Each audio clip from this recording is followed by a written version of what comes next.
Hi everybody and welcome to Adobe Live. My name's Flynn. We'd like to begin by acknowledging the traditional owners of the land on which we meet today. We'd also like to pay our respects to elders past, present and emerging. Let's get started in a second. So if you're watching the stream over on YouTube, jump over to behance.net/live. That is the live chat we'll be using today. Come and say hello, ask questions as we're going along. This is part 2 of a 2-part series. I can see Johanna is in there and Festus. Great to see you. Jump over and say hello. And let's bring on Mr. Benjamin Lee, better known as Itchban. How are you, Ben? Good, Flynn. Thanks for having me on for the second time this week. Second time this week, yeah. Part 2 of the Hyperlapse time-lapse series. Yeah, that's it. We had a great time on Tuesday. Looking at, we actually worked out what the difference was between a hyperlapse and a time lapse, which is cool because I didn't know that. That was super Semantics, good to know. Basically. Yeah, but it's cool. It's good to understand that sort of stuff when we're talking about it. And it was great seeing some of your workflow. Yeah, it's a lot more complicated than it seems. It's sped up video, but then the work that goes in and the workflow, it gets pretty heavy. But if you haven't watched the first session, you should check it out. We went through a whole bunch of basic how to make time lapses. So check that out. But today we're going to be doing a bit more advanced things, I would say. Yeah, advanced for me. So it's my secret sauce, I guess, to my time lapses. Yeah. But yeah, we spoke about last week a time lapse that I shot in the early days. It was like 2017. It was probably the first time I tried time-lapse, and I made a bunch of mistakes. So we're going to go through that and go through all the lessons learned and how I fixed the time-lapse, which should be pretty useful to everyone out there. There are a lot of useful lessons that you can use in time-lapses in general to tidy them up, but it saved this time-lapse, thankfully. So that's cool. So yeah. Thanks for making the mistakes for us, and then we can learn from your mistakes and then carry it forward and save ourselves some time. That's cool. Always love to see that. Often people only see the very polished final version of something, right? Yeah. And it's that behind the scenes. We all make mistakes. It's always great to learn from each other. So I really appreciate you sharing that stuff. And also we got Pat K and TK North in chat. So hi guys, it's great to see you hanging out. Hello. I love your photographer crew. You guys are also supportive of each other. It's so awesome. It's like this nice little club. All of us freelance, so everyone's either doing work or at home doing nothing. So nice. They're all there. Demis, where are you, Demis? Yeah, come on, Demis, what's up? All right. So if you can play the first video. Oh yeah? Okay, cool. So I've got a couple of the videos that we wanted to show on here. So you want me to play the first one? Yes, please. All right, cool. Let's do this. All right, here we go. All right, so this is the time-lapse unedited that I messed up. As you can see, there's lots of problems. It basically took a whole bunch of photos on auto exposure, so it doesn't really go from day to night like I intended. And you can see it's pulsing back and forth. I left it on autofocus, which is a big no-no. You can play it again. I'll play it through a couple times. Yeah, there's a lot of mistakes to pick up. On the right, you can see there's a glass reflection, and you can see people walking through at some stage. And yeah, that's something you can't really fix, but you can get around it, and I'll show you how to do that. Yeah, this is taken in Osaka. Took about 4 hours to shoot, so I was sitting there for 4 hours and wasted my time essentially, but I saved it, thankfully. There's a whole bunch of things you can do to clean things up, and we're going to go through that today. I did use so I fixed color graded in Lightroom Classic, but there's also a plugin which helps in certain cases. It's quite powerful. It helps you to batch edit a lot of photos, and then it can analyze it and then slowly change the gradient. So I can, if you want to switch back to my screen. Done. Sweet. All right, so this is the unedited version. As you can see, I sat there for 4 hours hoping, if I didn't mess up the settings, right, hoping that it'll go from day all the way to night. So the lights come on, it goes to blue hour, and then all the city lights come on and it gets dark. So it was an issue because I left it on, I don't know why I do this, I left it on auto ISO. So every time it got a bit darker, the ISO automatically bumped up, and it was essentially the same image for like the first half of it. It's just literally, I'm going to the next image. That's like particularly during the day, right? Because there's like a lot of light, so it's just kind of yeah. Okay. If you scroll through it and you look at the settings, it's already at ISO 4000, which generally you don't want to shoot in high ISO if you can avoid it, because it's not too bad, but I don't know if you can see, it gets quite grainy the higher ISO you get. So I guess that's worse quality if you would. It's taking a second to load because there's there's 479 images. There you go. So the higher ISO you go, the more of this grain you get, and I don't mind it. Some people, they're very pedantic. So generally you should try and shoot low, which is ISO 100. It starts off at 1600 and it's at 1/500th of a second, which is quite fast. Even when you get all the way down to the last one, I think I had my ISO set to cap of 6400, so that's quite high. And yeah, the general tip is for time lapses is to try and control as many parameters as you can. So definitely don't do autofocus, manual focus. As you could see over time, with autofocus, every time it takes a photo for this time lapse, it's on like the time lapse setting, right? So every time it takes a photo, it'll like try and autofocus onto your dot point. And even if the changes are so minuscule, like if you compress 8 hours or 4 hours in this case of time, you can see it pulsing back and forward, which looks like it's a mini earthquake, to be honest. But right, it's not great. So definitely shoot auto ISO, shoot manual. Don't shoot auto ISO, shoot manual ISO and manual autofocus, and all the other settings if you can. And what's like a general manual like ISO, like ballpark figure for something that's going from day to night? Because I imagine that if you're just taking a photo during the day, your ISO would be quite different to what you would do at night. Is that right? Like what would you guess? Yeah, so like in the day, this definitely could have been ISO 100, which is like the lowest ISO. You might want to shoot it a bit higher, because like right now it's 1/500th of a second, which is, it's very fast. You can capture a lot of movement as still. But as you get towards the end, I had it on aperture priority, which it auto adjusts the shutter speed for you. So it gets to 1/25th of a second, but it shouldn't have been at ISO 6400.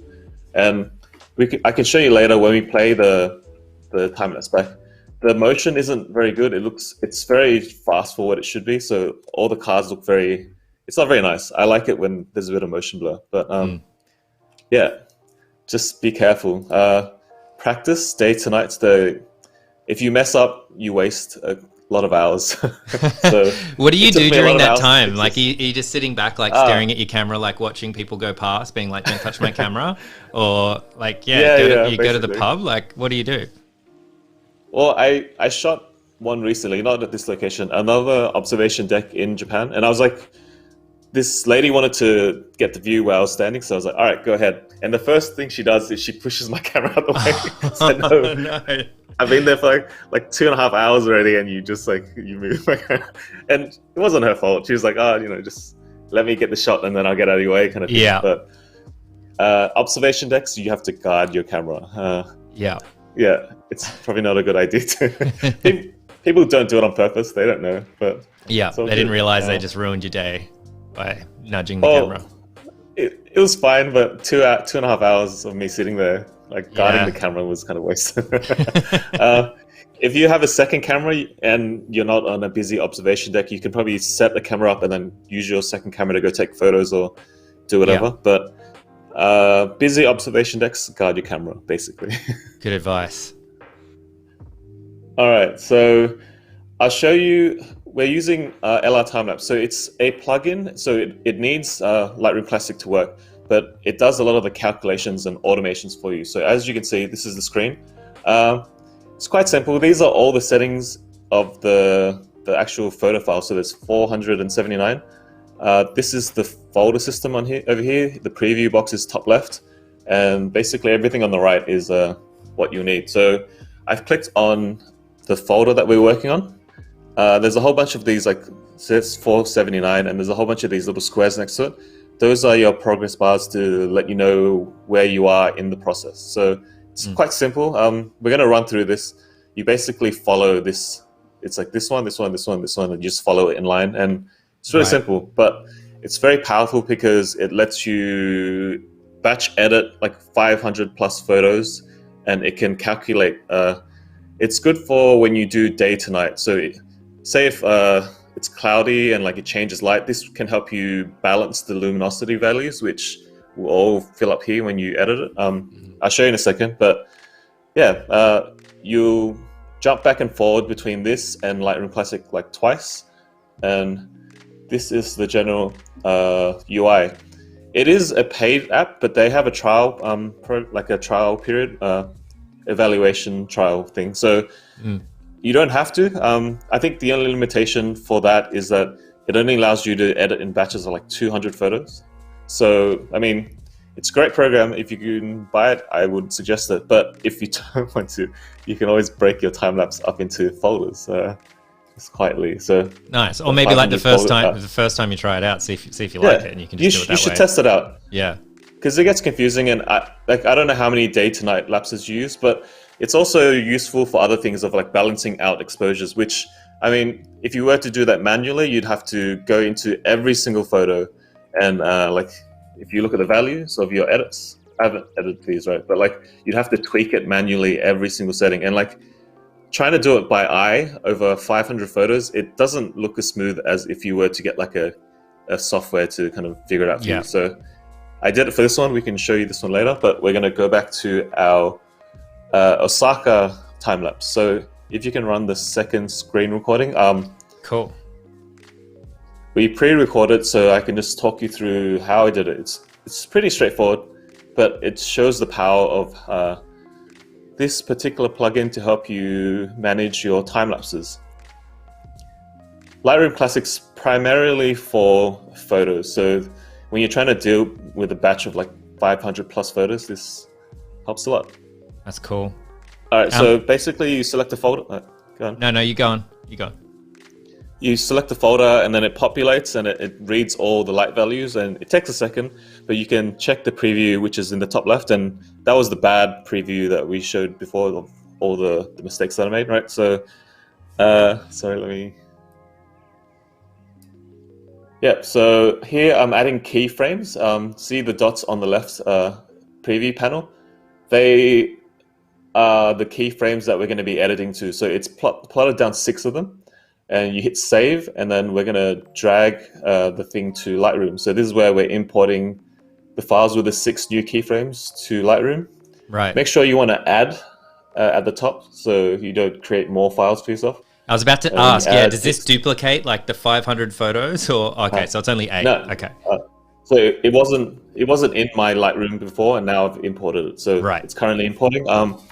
It's importing unedited files with the 6 marked keyframes. So basically it's evenly spaced out 6 keyframes that we're going to edit, so you can control the ramp, I guess, the exposure ramp. So cool. As you can see, all the files are imported.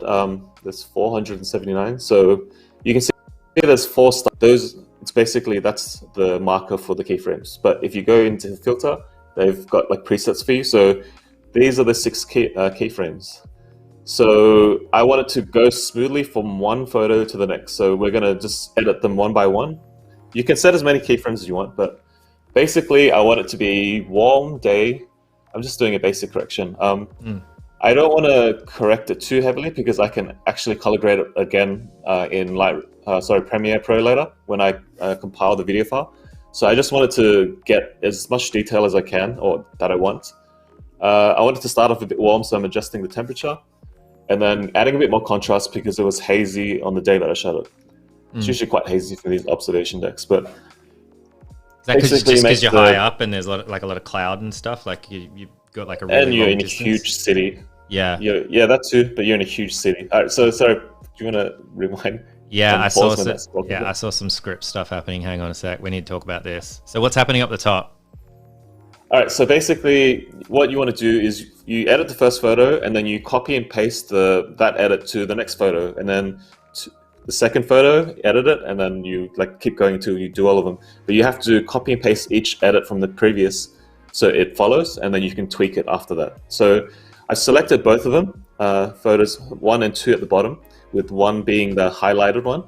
And then LR Timelapse is built in a script just to make this easier, so it copies it over exactly. So select both files with the first one highlighted, go to the script icon at the top, and then you hit 0, 1 LR Timelapse sync frames. And then you can hit play. All right. And it basically copies over the exact settings from the first edit, and then you go into the second edit. And as you see, it's like really blue. So like you want to tweak it so it's like a gradual change. So these 6 frames represent your entire time lapse at equal distances, right? So I want it to slowly get a bit more like blues because it's like hitting kind of blue hour time, but not too much. Then I'll make, these are all settings from the last one. Then I'll make changes. So the software will make a smooth adjustment from the first photo all the way to the last, depending on your settings that you're tweaking right now. It's pretty simple. Saves you from editing 500 photos like this. Yeah. I think Johanna in chat said, yeah, work smarter, not harder. And that's exactly right. It's going to save you time. Get out there and shoot more, create more, all that sort of thing. And as you were saying, like trying to do it all by eye, like not only is it a manual process, but it's probably going to be really hard to keep that consistency. I mean, surely you get to like the 350th photo and just going like, man, I need to go outside.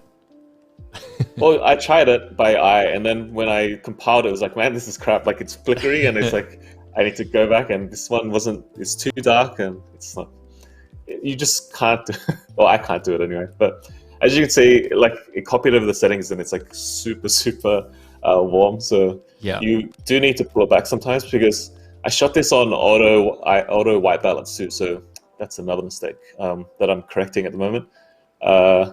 When it's on auto, your camera tries to take a white balance reading, and then it'll try to do it automatically.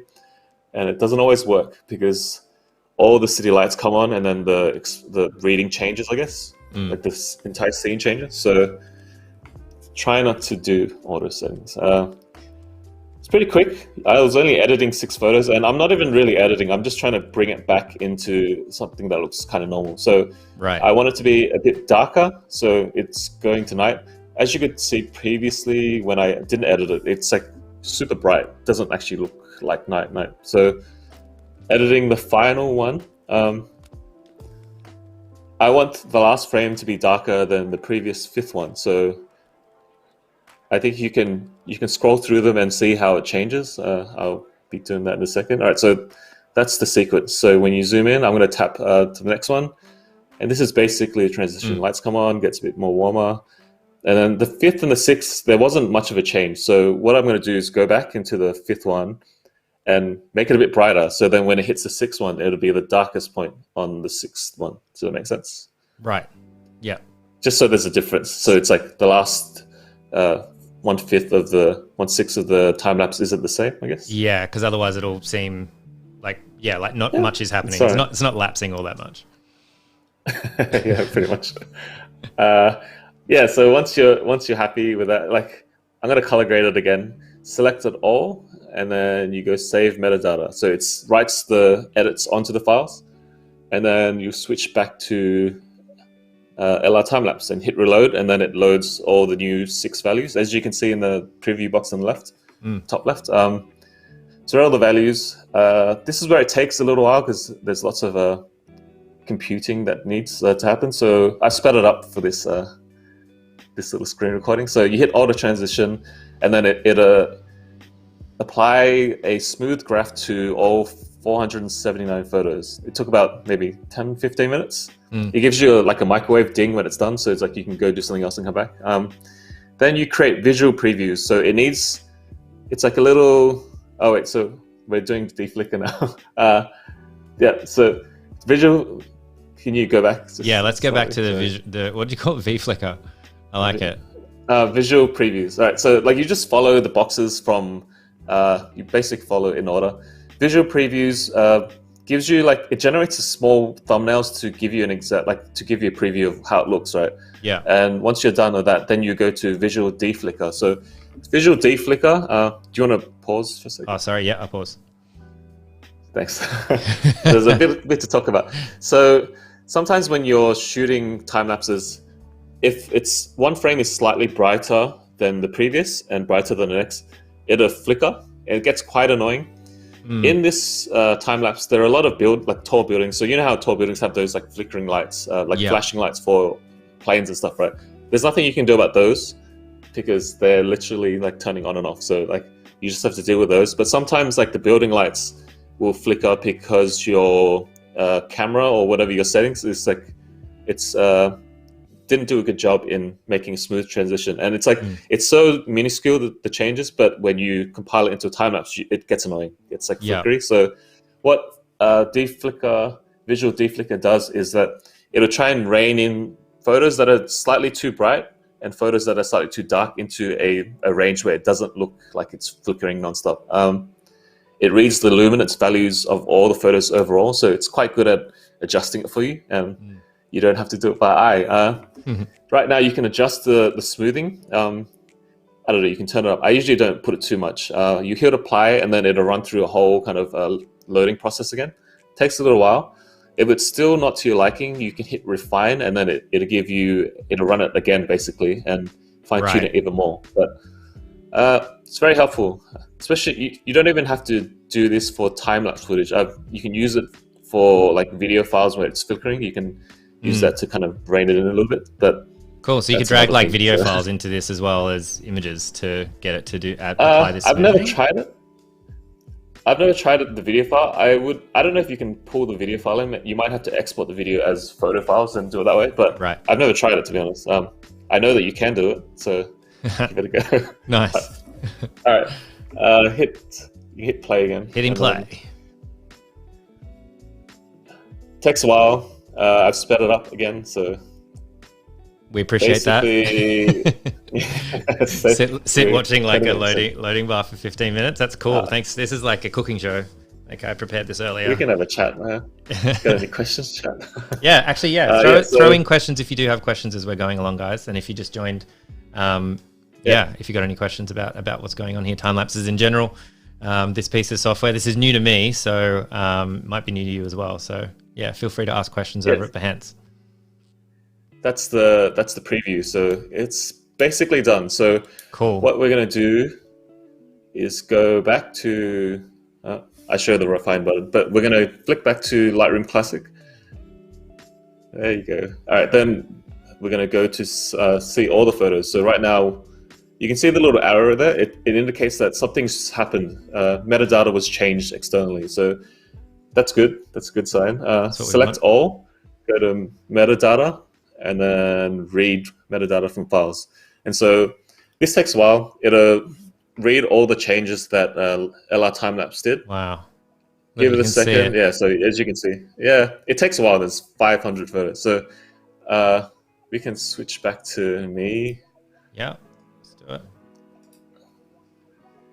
All right, so basically, it still hasn't fully popped. There's still like a few photos that have to generate the previews for, but this is where we're up to. We explained in the previous session of how to go from here, but I could just show you again. Right, so we're good to export. Command or Control A to select all. Sorry, I did something, the wrong key. All right, and then export. So previously I mentioned you should always try and name with a sequential number so it's easier for the Premiere Pro to read, so it knows which one's the first one and which one's the last one, right? So custom settings, file naming over here, edit. I think you can put like a title in front of it, but just for simplicity's sake, I'm just going to have 01. So the first one will be exported as 01.jpg. Another tip here is to choose folder later, useful for presets. So when you export, it'll ask you where you want to save it. Again, don't save this to your desktop. Save it to a folder because you're gonna have 500 photos like all over your desktop. So you don't want that. I've already exported this, so you just hit open, and then it'll start exporting. I haven't cropped this to 16:9, which you can do later in Premiere. It's fine. It's gonna give me a second. I'm gonna close this. All right. So basically, this is the time lapse. I'll show you how to import it. You right-click, import. Pretend. I've already done it, but let's pretend that this is the 0.1 file, right? So you over here, it's already selected, but just hit options to make sure that image sequence is selected. Hit import, and then it'll import it as a video file, which is this one here. It'll play back as a video. It's quite a big file, so like even if I'm not streaming, it lags a bit because it's like 6K something, right? So what you want to do is you want to go to modify, right-click it, go modify, interpret footage, and over here you can assume it's usually set to 25 for me, but I've already done this one. So assume this frame rate. I like to edit in 23.976. It rounds it up. It's just my frame rate preference for my editing. Why is that? I know we talked a little bit about frame rate, but 23.976, is that what it was? So traditionally, cinema is exactly yeah, I don't know the exact explanation, but cinema cameras, they shoot 24 frames exactly. Yeah. I don't know why it likes to bump it down to like a point number. So it's 23.976 is the what it computes, I think. And 60 frames a second, it also bumps it down to like 59 point something. Yeah, I don't know why it is. I've memorized this number already because that's what I normally edit in, 23.976. It's what most cameras shoot in, like DSLRs and non-cinema cameras, when you choose 24. So that's what I go with. Cool. Look up some YouTube videos on frame rate. It's quite important for video. I think that's one of the first things I had to get my head around. It's not that difficult, but definitely look that up if you are not sure before you start video. But set it to 23.976 as your interpreted frame rate, sorry. And I mean, this looks awesome. Like it's crazy. It's crazy the difference between like how like that has just all been automated. Looks awesome. Yeah. If you wanna show the videos, we can watch the before and after of this. Maybe on the big screen because it's gonna lag if I try to do it. So sure. Is that me? Do you want me to play one of the videos? Yes, please. Is that the? Yes, please. Yeah. Which one is it? Let me. Sorry, I accidentally closed this folder. That's cool. All right. So you want to play? Let's go with Osaka Raw, 01 Osaka Raw. All right. We showed this at the start. So this is basically unedited. This is my mistake, essentially. It's pulsing, light doesn't change. It goes kind of blue and then it just like stays basically the same the whole way through. There's like reflections in the glass and it's not very nice. I don't know. All right. We fixed it. Let's go to 03 graded. All right, 03 graded. Get ready. It's still pulsing. I'll show you how to fix that next, but it actually goes dark like I initially intended. This is how it was meant to look in camera, but we fixed it in LR Timelapse and Lightroom Classic, and yeah, it actually goes from day to night. Nice. And the lights come on, and because it's a lot darker, the background, the lights actually look a little more prominent versus before where it's just all kind of bright, right? So it's still pulsing, as you can see, due to the autofocus. So let's, if you want to flick back to me, we can. Yeah, let's do that. Back to your desktop. Hey, so Shift 7 for effects. It's a very handy shortcut. So it'll go Shift 7 for effects. We're going to type in warp stabilizer. Click and drag warp stabilizer. I've already done it onto this clip. I'll show you how to duplicate it. I think when you're doing stuff like this, I always like to duplicate it, because if it doesn't work, I could just delete the new duplicate and just try again. So you like to like really save. know what warp stabilize. You like to like save like an original. Yeah. It's almost like layers in Photoshop if you wanna. Yeah. Like a dodgy version. Yeah, like whenever I'm doing stuff, I'll keep like my original files like off the canvas or something, just in case I ever want to go back in time. I make some like horrific mistake, and I'm like, okay, it's all good. I've still got my like original file or logo or whatever I have like sitting there ready to roll.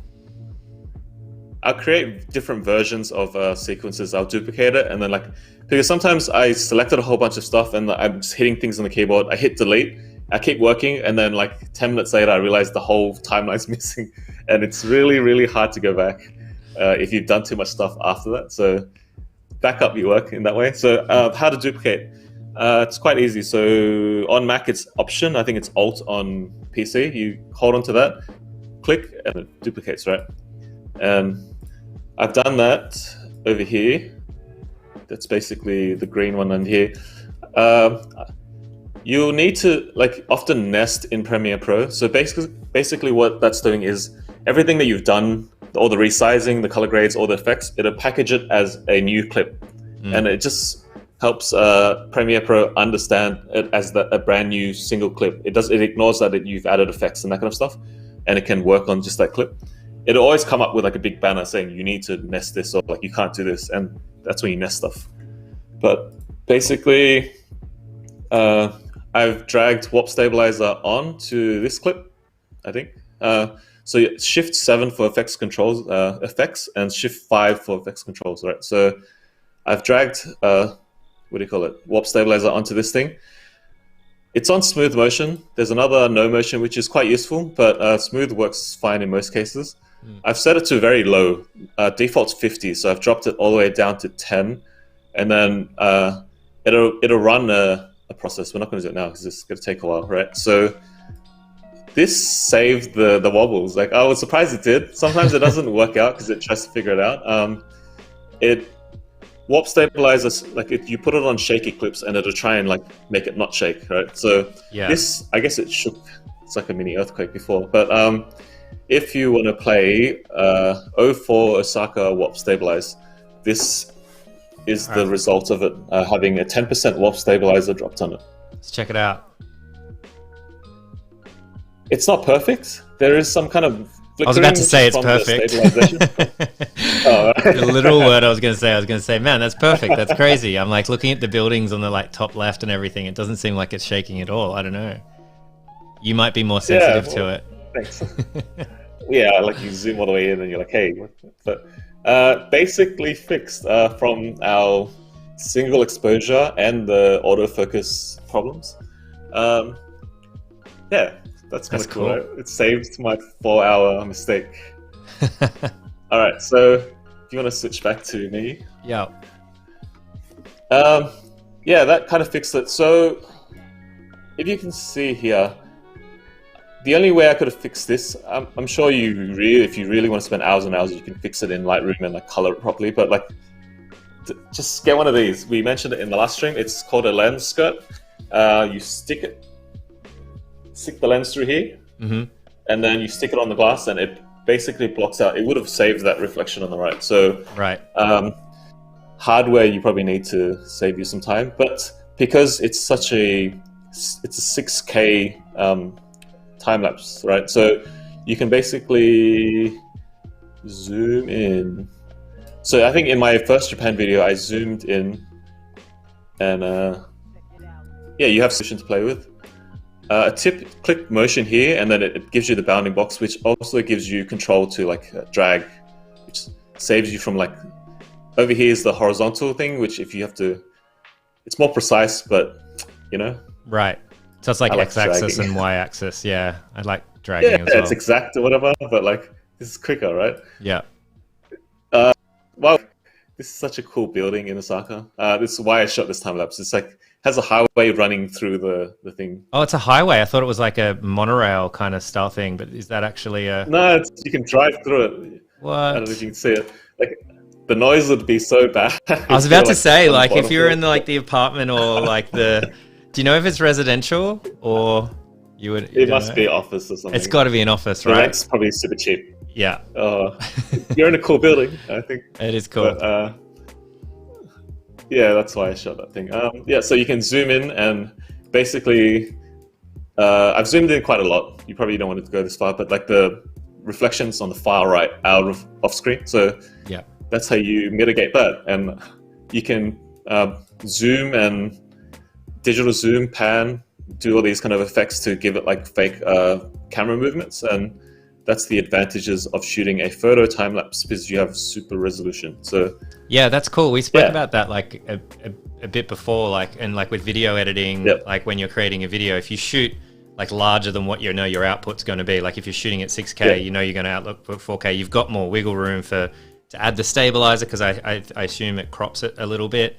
And also doing like the fake panning and zooming and all that sort of stuff. It gives you more wiggle room, because otherwise you're going to lose quality if you're like shooting in 4K and the output's going to be 4K and you want to zoom in. Suddenly you're stretching pixels.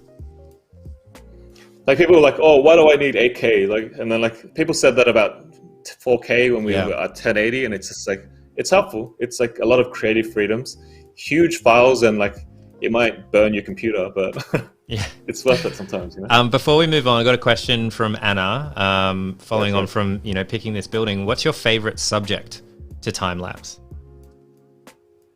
I need movement. Just generally, my friend Matt Joes, he's a professional time-lapse photographer. He loves clouds because they're huge. And I guess if you're staring at clouds, they move usually quite slowly. So if you time-lapse it, you can see the formation, you can see the different like patterns. He's almost like a weatherman now. He can like predict, and he knows the names of all the He knows the names of the clouds, so, yeah, basically. Yeah. And like he can predict where they're going and what they're doing and that kind of stuff. So over here, shooting cityscapes, like day to night, helps, because like you go from like the day and then all the city comes to life. If you've ever been to Tokyo, my favorite observation deck in Tokyo would be Skytree.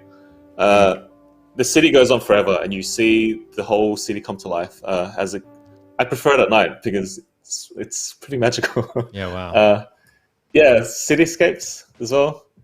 Stuff with movement, I think you just need to think about, if you speed up the scene, what's going to happen. Sometimes you don't know. Sometimes things could happen that...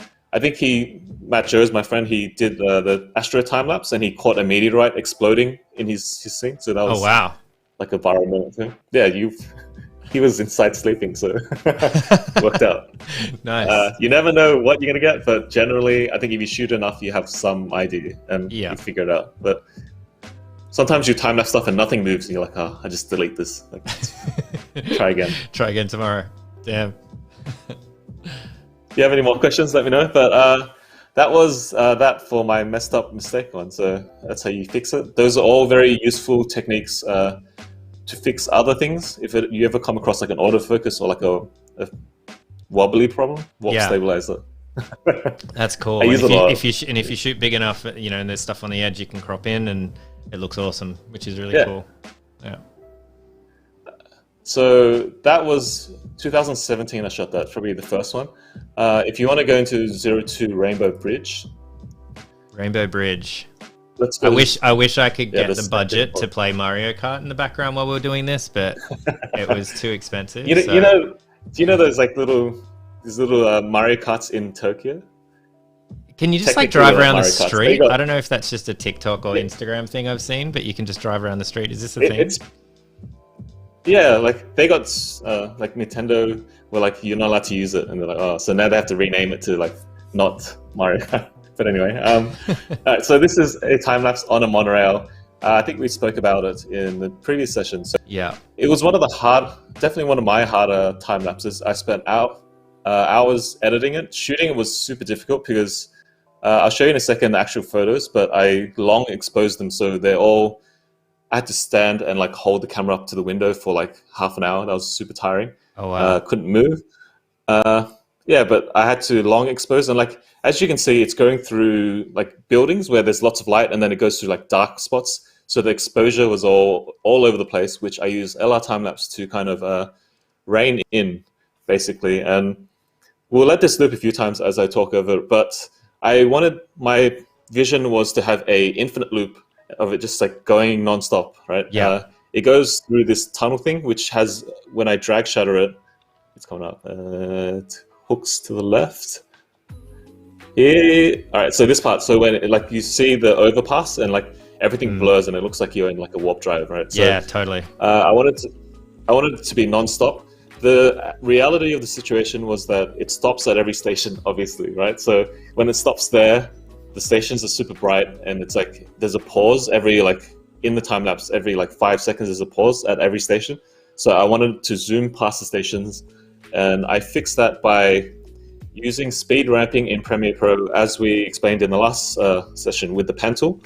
I ramped it up so it's basically seamless. So it blasts. I cut the frames out when we stopped at the station, and then when I cut those out, I've speed ramped it so it just like blasts through each station. And if you look closely,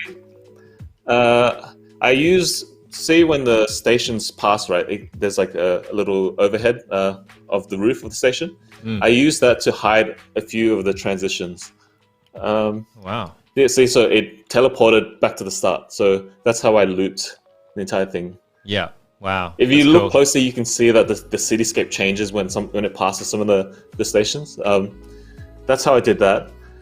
And LR time-lapse, I had to use it a lot. Like I manually did it for hours of trying to like get the exposures right, because I tried to do it by eye and I had to just scrap that, and it didn't work. It wasn't very good. Right, so yeah, just to check in with chat. Yeah, a lot of people like super impressed by this. Obviously, also Demis and TK just said in chat that they've both done the Mario Kart thing. That sounds awesome. Yeah. Next time either of you are on the live stream, we're going to be talking about that. I want photos. Anna says this is mesmerizing. Yeah, it is. Like there's something really like super mesmerizing about it. It's probably not perfect looping when I'm doing it here because the streaming software wants to like fade to black, so I'm like I have to cut it myself. But I'm not as good as Itchban. So I looped it. The actual video file that I sent you, it doesn't loop because at the end it ends, right? So that's where like the fade outs probably come from. But if you haven't noticed, it runs the same loop in the video like more than a few times. So right, it's quite easy to do. You just it's the same. It teleports back like to the front of the train line, and then it comes back again. But if you want to switch back to me, we can. Let's do it. All right, so I'll show you. So because I shot at long exposure, I don't even know how I did it now. The shutter speed changes like very often. I think I was like adjusting it on the fly because when you're not in the tunnel, you probably don't want too much motion blur. Otherwise, like everything's gonna be out of whack. And then I decreased the shutter speed as I got into this part, which was darker. So it helped keep the exposure the right way. But these actual photos, look how cool it looks. Yeah, that's awesome. This is always super impressive to me. Before I got to Japan, I saw someone shoot. I was like, hey, I need to shoot this. And I ended up going back. This was the second time I shot this. So second trip, sorry. So I went back there to reshoot it in photo format. First time I did it was in video. Yeah. These are all photo, like the benefit of shooting photo time lapses is that you can post these to Instagram. So that's so funny you should bring that up. There's actually two questions like based on what you said. Actually, Steve was asking what video format is this. Obviously we've opened this in Lightroom, so this is a series of photos. But when you did shoot the video version, what sort of video format would you shoot it in? I think I put it on my desktop. I just recorded regular video, like if you're 24 frames. I don't know if you can, sorry. This is regular video, shot at 24 frames. I sped it up. If you watched our previous session, I show you how to frame blend to make it look somewhat similar to this. It's not the same. It's not the same. But actually, I don't know if you probably won't be able to see it properly in stream. But photo, that if you shoot in video, it's just a regular video. 24 frames a second, MOV, whatever. But this is photo, which we're going to edit in Lightroom in a second. So cool. Yeah, and I'll let you know we've got 10 minutes left, a little bit over 10 minutes left. So. All right, I'll be quick. All right, so I use a lot of these photos in Instagram, but as you can see, I added a bit more like secret sauce, I guess you call it, right? So I took it to, what do you call it? Over here, when you're playing the video, it was fine, but I wanted to add even more motion blur and like to blur out this stuff even more, right? So give me a second.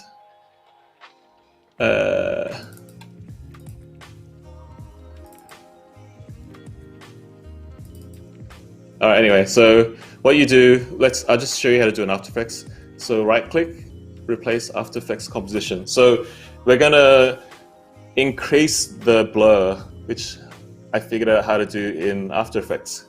Cool. It's gonna take a second to load up. Cool, while we're doing that, I'm gonna ask a quick question. If that's cool. Go for it. Yeah. Would it be pretty easy to select frames from this and make them prints? So yeah, presumably each individual photo you could, like, you've shot it at 6K or whatever, you could just make prints out of that pretty easy, right? 6720 by 4. Yeah, it's massive, right? Yeah. So you just need to find a sharp enough one, because some of them aren't as sharp. This one, like, the car's almost sharp because they were traveling at the same speed as the monorail. So that was a nice little surprise. But nice. Yes, definitely. It's just, my naming conventions are terrible, so just don't look at that. All right. So I think this is an unedited version, but basically I want to start the blur when it hits that overpass thing. So maybe a bit forward. All right. Go to Effects Presets over here. Type in Radial. Have you ever used Radial in Photoshop? It's essentially the same thing, but for video. Yeah, like radial for blurring things out or anything like that, or in Lightroom as well. It's essentially this. So spin blur, we don't want that because we want zoom, right? I'm going to increase it. I'll exaggerate it, right? So you can completely warp it out, and I think that's a bit much, abstract. Right? So yeah, well, I mean, you can, like, you can't even see what's going on anymore. But for example's sake, we're just going to leave it at that so you can see what's going on, right? The stopwatches to keyframe. So you would put one at the start and you would set it to 0. Yeah, we'll put it at the start and set it to 0. And then you can you keyframe it as it moves. So like, as you see there, I'm going to move the center point. And you want to follow where the center of because the train turns, so the center point also turns. So you want to follow that, and you just slowly keyframe it in. My computer's all right. So then you see the center points move slightly to the left. So then you add another keyframe, and you can either do it by the the horizon, the X and Y axis, or you can use this thing. So when you move it around, there's a little dot that moves, and you just. I'm streaming, and it's like. It's very laggy because it's intensive, right? So how cool does that look? That looks awesome. Yeah, you can mess with the settings, make it a bit higher quality, and I wouldn't go this much, but I'll show you. This is the after with the radial blur, and this is before. So I guess it's up to you if you want to see the city in the background. In the video, like, it looks fine right now without the blur, but in the video I want it to be more smooth, so I'm okay with losing a bit. So I probably wouldn't go 70, but yeah, that's how. I don't think many people know that I did this to the video. That's a really cool effect, and being able to change the focal point and where it all comes from obviously lends itself so perfectly to like what you're doing, how the track turns, and because it's great. That's super cool. I also used it when I was hiding the cuts. When I used the train station's overpassing, I used it there to blur it even more, so you couldn't see that it was cutting. Because sometimes you could see like the whole city changes, like it takes you out of it. So I use radial blur there to push past like each station, and basically looks like it's a bit more seamless. Cool. After Effects is quite powerful, so give that a go. Are there any questions? Give me questions. Yeah, throw any questions in. We've got 5 minutes left, so we might get to one or two. There was a question, before. How would you upload and share this kind of work? All right, so I've used it in a vlog. So I did a whole vlog of me actually.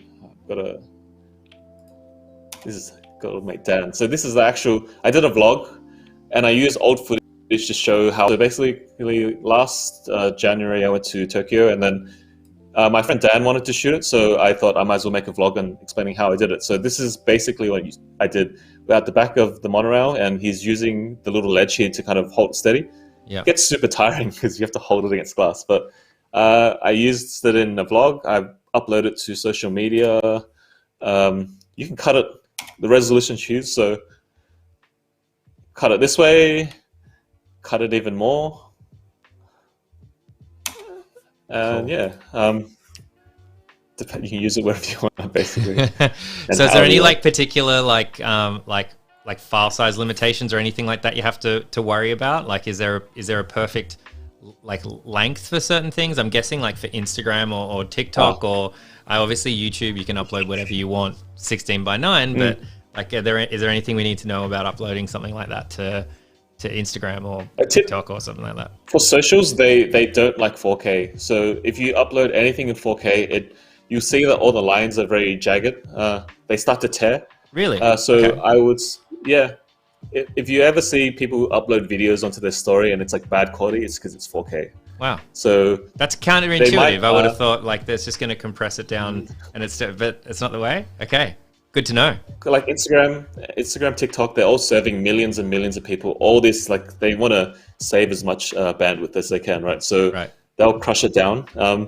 720 or 1080 works fine. So I think it pushes that 720p video, but it doesn't seem to have a problem compressing 1080 files, which is very close anyway. So if you film in 4K on your phone, this is like 6K, whatever, I would export it again. So it's max 1080 by 1920 vertical. So that'll save you with having compression crush your video and all my hard work, hours and hours of work getting destroyed. Yeah, so that's a great tip. That's a tip. I like that a lot. Yeah, not many people know it, and I see it often. And it's like, I know this is 4K. Don't do 4K. Oh man, that's a great tip. I think love that. Most people's cameras are set to record videos in 4K, like just as default. So if you're gonna upload those, down-res them. That's a great tip. So I have another question, probably last question. For time lapses of the night sky, do you leave the camera out and program it to take pictures at a certain amount of time? Yeah. So I've got to text this one here.